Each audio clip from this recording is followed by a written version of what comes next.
在个新闻来关心高雄的交通，高雄呢轻轨大南环线顶礼拜通车，这咱知影，即摆的延伸路线经过搁较一个交通的重要路口，上班通勤的时间，敢会造成塞车、交通大拍夹啦？阮的记者是一个到这个三都凯旋路口去看，结果塞车透偌远，差不多几百公尺远。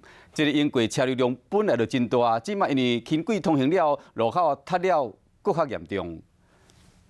这条是高雄的交通重要干道三多路，上班的时间呢，可以看见塞车的情形是非常的严重。对后壁看过，全部拢在塞车，骑机车赶要上班的民众是愈等愈生气。要若赶上班呢，就是一定要停的，真的是我觉得是多余的。原本三多路上班时间就真侪车，不过塞车情形顶礼拜开始搁较严重。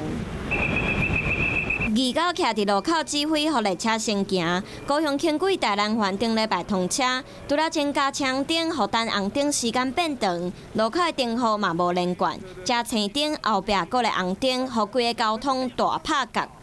我那擦，但是无即马才擦。伊这个巷啊，迄个巷啊，拢无重复啊，拢擦一直擦哩，一直累积落。 对民众怨叹轻轨通车了的现象，交通局强调，所有灯号拢会动态性调整，目前搁来研究会继续改善。每天都来观察，那需要调整的部分，我们也会做动态的调整，延迟的时间会越来越短。 南环轻轨通车产生未少交通问题，若是轻轨北环路段会有搁较侪交通要道。当初就因为环路塞车来停止，即马单期嘛搁继续来起，爱安怎有搁较好的方式？相关单位搁爱详细研究，啊无就惊会互高雄市区的路变做大型的停车场。